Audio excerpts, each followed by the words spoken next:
ஆன்மீக உறவுகள் அனைவருக்கும் என் அன்பான வணக்கங்கள். நாளை மறுநாள் ஆடி அமாவாசை வருகிறது. 24/7/2025 வியாழக்கிழமையில் அமாவாசை வருது.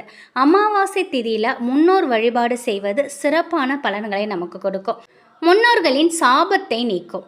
முன்னோர்களின் ஆசீர்வாதத்தையும் நமக்கு பெற்றுக் கொடுக்கும். இந்த நாள் பிரபஞ்சம் முழுவதும் நல்ல ஆற்றல்கள் நிரம்பியிருக்கும்.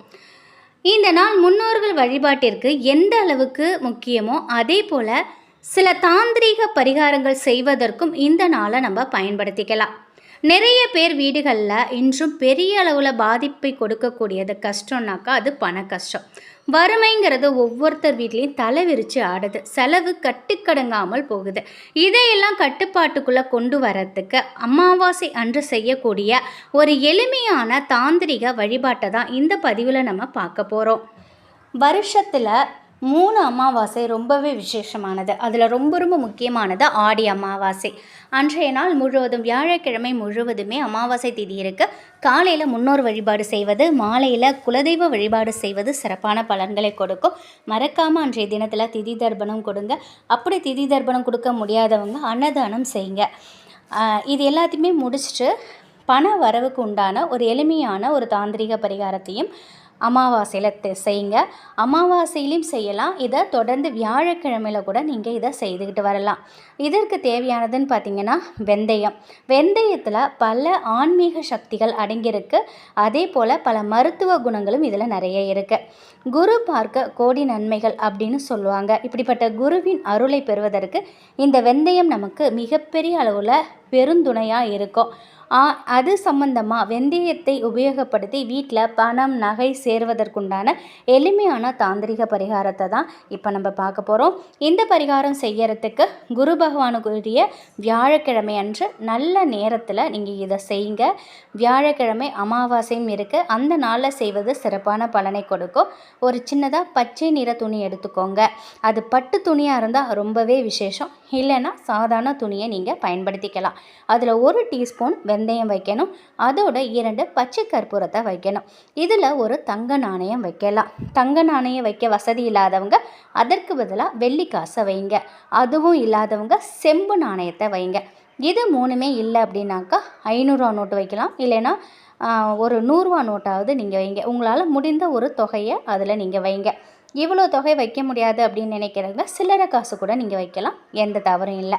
இந்த முடிச்சில் முடிந்த வரைக்கும் விலையுயர்ந்த பொருட்களை வைக்க முயற்சி பண்ணுங்கள்.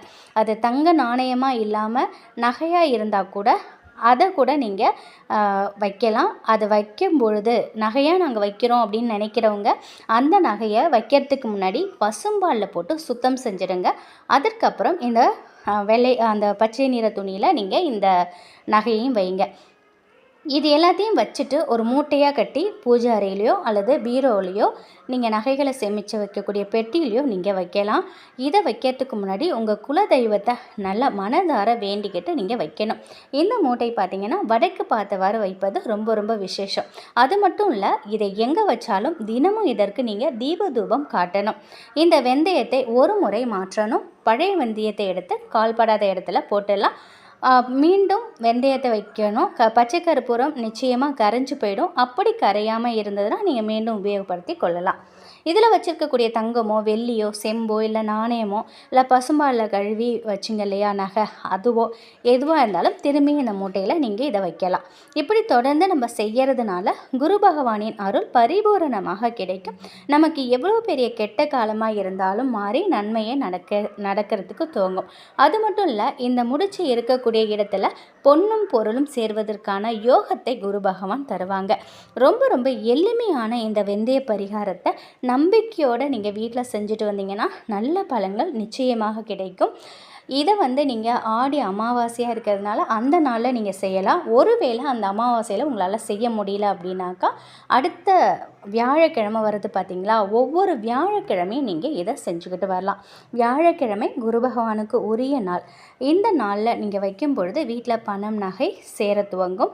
ரொம்ப ரொம்ப ரொம்ப விசேஷமானது. பொன்னும் பொருளும் உங்களை நாடி வந்து கொண்டே இருக்கிறதுக்கான எளிமையான தாந்திரிக முறை. கடின உழைப்போட உங்கள் முயற்சிகளோடு இதையும் நீங்கள் சேர்ந்து நீங்கள் செஞ்சுக்கிட்டு வாங்க. நம்ம வீட்டில் இருக்கக்கூடிய வெந்தயத்தை பயன்படுத்தி தான் நம்ம இதை செய்கிறோம். வெந்தயம் குரு பகவானுக்குரியது, பச்சை கற்பூரம் மகாலட்சுமி தாயாருக்குரியது, பணத்தை ஈர்க்கக்கூடியது. இதை நம்ம செஞ்சுக்கிட்டு வரும்பொழுது நாளடைவில் நம்மகிட்ட இருக்கக்கூடிய அந்த வறுமைங்கிறது நீங்கி பண கஷ்டம் இல்லாத ஒரு நிலை நமக்கு உண்டாகும். முழு நம்பிக்கையோட எது செய்தாலும் முழு நம்பிக்கையோடு செய்யுங்க. இதை செய்யும் பொழுது நல்ல பலனை நீங்கள் கண்கூட உணரலாம். அது மட்டும் இல்லைங்க, ஹோரை தெரிந்தவன் ஒரு நாளும் சோரை போக மாட்டான் அப்படிங்கிற ஒரு பழமொழி இருக்குது. இது எல்லாருமே நீங்கள் கேள்விப்பட்டிருப்பீங்க.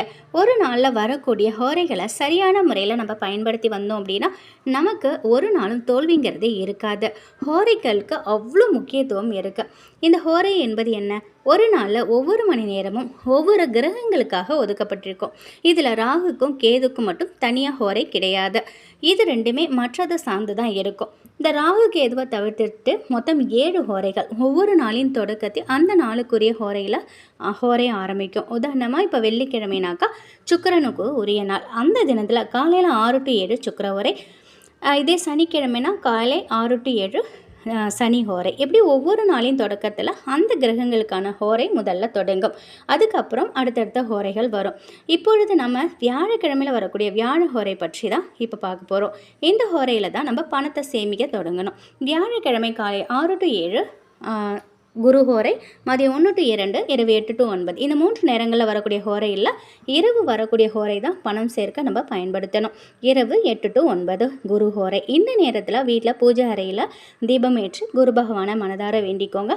உங்களுக்கு வாய்ப்பு இருந்தால் அந்த மரத்தில் செய்யப்பட்ட பெட்டியை நீங்கள் தயார் பண்ணிக்கோங்க. முடியாதவங்க கண்ணாடி பெட்டி இருக்கு இல்லையா, கண்ணாடி பாக்ஸு, அதை கூட நீங்கள் பயன்படுத்திக்கலாம். இதற்கு மூடி போட்ட பொருளை தான் நீங்கள் பயன்படுத்தணும்.